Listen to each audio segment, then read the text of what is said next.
My parents drained the education fund I built since age 13 to pay for my sister's glow-up surgeries after her second divorce, so I exposed all their dirty secrets to our grandparents. Now they're furious because she can't play the victim anymore. And this is how they're choosing to handle her share of the $300,000 inheritance. It felt like a gut punch, a betrayal so deep it still makes my blood boil. For years I slaved away, trying to prove my worth, only to have my father demand I hand over every penny I'd ever earned. All for my pampered, entitled sister. I come from a family that's, well, weirdly patriarchal. But honestly, it's less about the patriarchy and more about how messed up their priorities are. My whole life, I being a boy, have had to face the music, as they say. Meanwhile, my older sister, Grace, who's 25, has been showered with love and attention just because she's the eldest and, heaven forbid, a girl. It's always been this way, and I used to think it would be forever. I genuinely can't stand her, and she barely acknowledges my existence. And let me tell you, Grace is insufferable. There's a reason she doesn't have a single friend. Nobody, other than our parents, can tolerate her for more than 6 months. 6 months. That's the longest a friend or a boyfriend has ever stuck around. And I don't blame them. Honestly, even that's an achievement. The worst part? She's so clueless, she doesn't even realize she's the problem. Our parents have spoon-fed her this idea that she can do no wrong, that everyone else is just against her, and that she has every right to cut off anyone who doesn't treat her like a queen. Newsflash, Grace. The real world doesn't work that way. All this entitlement comes straight from my parents, who enable her every whim. They think the sun shines out of Grace's backside. Honestly, there are days my younger sister, Kelsey, who's 14, and I feel like they only ever wanted one child and we were just decoration. But thank God for Kelsey. I love her more than anyone else on this planet, and I desperately want her to escape this hellhole. Especially now because my parents are actively encouraging Grace's behavior and want Kelsey to copy her. I know if Kelsey ends up like Grace, she won't be able to do anything in life. She's too young to be turned into a prop, and I absolutely will not let that happen. Thankfully, her personality is the complete opposite of Grace's, so she naturally doesn't have that queen of the house vibe. I know I'm the only one who can protect her from our family's ridiculously outdated beliefs. Since I was a little kid, I was drilled with the idea that I was the man of the house, and that I had to take over my dad's business when I grew up. They hammered it into me. Being a man meant endless responsibilities, being serious all the time, earning money and providing for the family. That's what the men in my family did, so I just accepted it. I never knew any different. But the push to start earning my own money came really early. My dad basically said he wasn't going to hand me anything on a silver platter. He told me he'd only consider giving me financial aid for college if I could prove I was worthy of his help. I had to prove my worth as a man to him, and I was just a kid. I remember this whole lecture happened right before my 11th birthday. I just asked him if I could have friends over for a party. His response: I was transforming into a young man, and needed to become aware of the responsibilities of the world, and give up this childishness. I wish I hadn't listened to him then, but I was so young and naive. So I picked up a job when I was 13. It wasn't much, but I actually liked it. I started by walking dogs for families in the neighborhood, and then I moved on to dog sitting. I've always loved animals, and starting so young, I really developed the skills, the knack, and most importantly, the patience for it. It wasn't a huge income, but it gave me money. I spent some, but I saved most of it. My parents were proud of me, and that made me proud of myself. They never asked what I did with the money, or how much I made. They just made sure I wasn't spending it on anything dangerous like alcohol or drugs. They'd even check my room for it, but they never found anything because I wasn't into that stuff. I stashed my money, saving it all for college. I was so innocent back then, thinking this little bit of money would be enough for college, which, let's be real, it clearly wasn't. Plus, I was pretty sure my father wouldn't spend a dime on my education, especially after he told me I had to prove my worth. The thing about this kind of indoctrination is that I've never felt truly worthy of my dad's money. I still don't. And this whole experience, it's the complete opposite of Grace's life. She's never had any of these struggles. The only things ever asked of her were to look pretty and marry well. Those were the only 2 requirements drilled into her since she was tiny. I guess that's why I don't remember her ever trying to do well in school or pursuing hobbies that weren't about makeup or dressing up. I still remember I wasn't even 10, and we had to go to my dad's friend's place. Grace had a fever. She wasn't dressed up, and my parents were aghast. To them, a normal Grace was worse than a sick Grace. She asked if she could just sit the party out because she felt awful, but they forced her to go, saying we'd only be there for a while. I think they put her through a lot too, but for her, it just made her insufferable instead of a decent human being. They've tried to do the same with Kelsey, but I've been fighting tooth and nail to keep her from falling into their trap. Plus, with all of Grace's drama every other week, they're usually too preoccupied with her to bother us much. The real issue exploded a few weeks ago. I never thought it would blow up into something so massive. I'm not complaining because I finally feel vindicated after all these years, but it still feels weird, with the family practically at each other's throats. It all started when I got into one of the best universities in my state for undergrad. I was incredibly proud of myself. The best part? I got a full scholarship, so finances weren't an issue there. Mom and Dad were proud too, and Dad even said I'd worked very hard and that he was proud of me. I rarely hear those words, so they meant a lot. But then what he said next completely blew my mind. He told me that since I had a scholarship, I could work and pay for my living costs. I was totally bummed. I'd been working since I was 13, literally only because I thought Dad would help me out when the time came because I'd shown him I was responsible. I had been hoping that at least my late teens would be enjoyable, because I'd spent every other part of my teenage years slaving away, either at school or at work. He then had the audacity to say he'd been training me for the trials of life, ever since I was a boy. Trials? I could have had a comfortable life. I was sullen for a while, but I decided I had to talk to Dad. I was hoping he'd understand. Even if he screamed at me, it didn't matter. I needed rest. I needed a break. I needed a life. I went to him and laid it all out. I told him I'd been working since I was a kid, only because he'd promised me he'd help with college if I showed him I could be responsible with money and that I was worth all the effort and investment. I told him I didn't know how else a person could prove his worth, and that I'd tried my absolute best all these years. I was tired of working. I wanted a good college experience. I wanted him to help with living costs. I had a good sum saved up from all those years of work, but I told him it wouldn't be enough for all my expenses, which is why I needed his help. He just sighed, looking utterly defeated. He said he knew where I was coming from, but he couldn't do much right now because Grace was going through a lot. I lost it. Grace is always going through a lot. I yelled. You've always preferred her over me. You paid for all her exorbitant clothes and makeup. You funded both her weddings out of your own pocket. And for what? For her to be dumped by her husband's because she's an idiotic ass and has no personality other than being a stupid Barbie doll. Dad looked exasperated. He said there was nothing he could do other than help her out because she was in a very bad place right now. That bad place he's talking about? She's had 2 divorces by the age of 25. Her first husband was Dad's friend's son, Luke. He was a few years older. They got married when she was 20, he was 28, and he was done with her within a year. I don't know the details of that divorce. I was young, thankfully kept out of it. All I know is Dad and his friend are still on good terms, but Dad has been kind of pissed with Grace ever since she married again 2 years ago. This new guy, Andrew or Andy, nobody in the family liked him. He just gave everyone the absolute ick. I don't know what she saw in him besides his money, which yes, he had plenty of, but he was just weird and disgusting. So much so that even my parents didn't like him. And that's a surprise because they usually like anyone with money. Things went south in that marriage too. He was a serial cheater.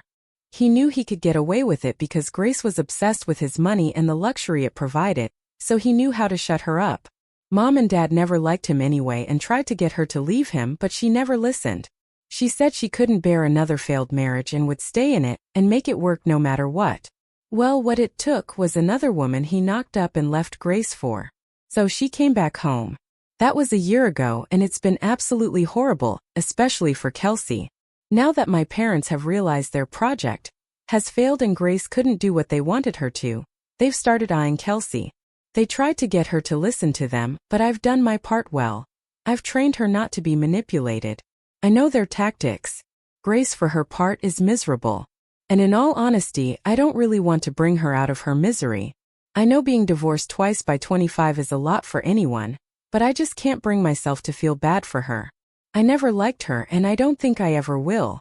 So, Dad told me his focus was entirely on Grace because of her 2 failed marriages. He had to do something about her, which meant all the focus would be on her yet again. In hindsight, I don't even know why I was surprised. He told me I needed to be understanding of the whole situation. I wanted to scream right then, but I thought it was futile. And then he said something that made all that simmering rage inside me burst to the surface. He told me that since I knew how bad things were for Grace, and because I had a full ride to university so I was practically sorted, he wanted me to give all the money I had earned to him so he could use it for Grace. And use it for what? Cosmetic surgeries. Because she apparently felt her husband's left her because she wasn't pretty enough. I have never heard a more ridiculous proposition in my life. I have never felt so much anger. I honestly don't know how I didn't slap my father that day. I just started screaming. I don't remember what I said, but I know it wasn't sweet or nice. It was nasty. I was spewing venom the entire damn time because I just couldn't believe his audacity. I told him he had ruined my entire childhood because of him and his stupid notions, and that's why he had failed both Grace and me. I told him Grace was an unemployable piece of crap, because they never let her develop any personality or hobbies beyond being beautiful and finding a husband. That's why they felt guilty for her life now. And they'd pander to her every whim and fancy because it was the only way they could feel less guilty. I told him there was no way in hell I was letting him touch even a penny of my money, especially not for Grace's glow-ups. He was surprisingly calm. He told me he understood my frustration, but now was the time for me to stand by my family and do the right thing. Do the right thing? I retorted. I've been led by example. If you've never done right by me, how can you expect me to do the right thing? I've never seen that happen in my life. I've only seen favoritism and partiality, and if you want me to just let go of all that, it's not happening. I told him I was a fool to expect him to help me out, and similarly, he was a fool for believing I would give any money for Grace. Then I stormed out of the room and completely broke down. I was so incredibly frustrated. Logically, I knew that if I took a job I'd be able to survive and even thrive in college. But to hell with logic. I was just broken at that point. I think the fact that no matter what I did, no matter what I achieved or how I behaved, I was never going to be worthy enough for my family finally hit home. There were 2 children in the house. One was a young woman who never did well in school, got married twice and then divorced twice. She never had to lift a finger or want for anything, and she had one job according to my parents: stay married. She couldn't even do that. On the other hand, there was me. I don't even remember the last time I was stress-free or truly happy. I was always either studying, working, or looking for work. More than the money, it was about proving to my parents, especially my dad, that I was a good kid, that I was doing what they wanted so they would just love me in return. But that didn't happen, and I now know it's never going to happen. Grace is their favorite, and nothing on earth can change that. So I knew I had to do something, and fast, to save both myself and Kelsey. I didn't know who to go to or who to talk to. I knew talking to my uncles would be useless. They'd sympathize, but if they tried to talk to Dad, he'd just shut them down, and it would all fall back on me. The only people who could talk sense into my dad, the only people he listened to, were my grandparents. I knew they were the only ones who could put an end to this crap. By this point, I didn't even want Dad's money anymore. I'd made peace with the fact that I'd have to fund my own way through college. Now I was out for blood. Now I wanted the world to know what really happened behind those closed doors and show them who my father really was. Little did I know that one call to my grandfather would change everything. Had I known the kind of influence Grandpa had over Dad, I would have called him years ago to put an end to this whole mess. I called Grandpa and told him everything. I didn't leave out a single detail. Not the part where I worked only to prove myself to my parents. Apparently, they told everyone I was working because I wanted to, and they'd tried to stop me many times, but I was adamant. I told him about the scholarship, Dad's refusal to help me financially, and finally, about the cosmetic surgeries Grace was planning and Dad wanting me to fund them. It was a long, hard call, and I had a feeling Grandpa hadn't understood quite a bit of it. He told me to calm down and said he wanted to meet me and discuss it in person. I agreed. We met at his place the next day, about an hour away. I repeated everything. He didn't interrupt me and didn't say much. By the time I was done, he just asked me what I wanted. I said I wasn't sure, but I was sick of the bias and the neglect. He told me I had nothing to worry about and that he would take care of everything. This was last week and nothing has happened yet. Dad keeps trying to pressure me into giving my money, and now he's even got Mom involved. Mom straight up emotionally blackmails me, but I'm not going to relent. I know Grandpa's going to show up, and I know he's going to blast the daylight out of Dad. I trust him, but now I just can't wait for it to happen. I need my vengeance and I need my justice. Update 1 guys, the blow-up happened and it was much worse. Or rather much better than I had expected. I honestly never thought it would circle back like this, but hey, I'm not complaining in the slightest. My grandparents came over and called the whole family together. Dad thought this was just one of those regular meetings where we'd have lunch and then be on our merry way. Boy, was he wrong. It started with Grandpa asking Dad what he was planning for Grace. Mom mumbled something, but Dad said she wanted to enroll in college, and they were contemplating what was best for her. Everyone knew except Dad that was a lie. But Grandpa was in no mood to play games. He straight up asked Grace what courses and colleges she was looking at. She had nothing to say. She just stared blankly at everyone, and it caused so much embarrassment. Dad was completely red in the face. Then Grandpa turned to me and asked about my college plans. I told him I had a full scholarship but no help for living costs. He looked at Dad and made a face. Dad pretended not to see it. That's when Grandma chimed in. She didn't ask if Dad was going to give me money, but how much. Dad stammered that they hadn't discussed it yet. That's when I spoke up. Actually, we had discussed it, and he completely refused to help me out. Grace kicked me from under the table, but I didn't care. This was coming out. Dad started laughing nervously, saying it was just silly banter between father and son. My mother was glaring at me.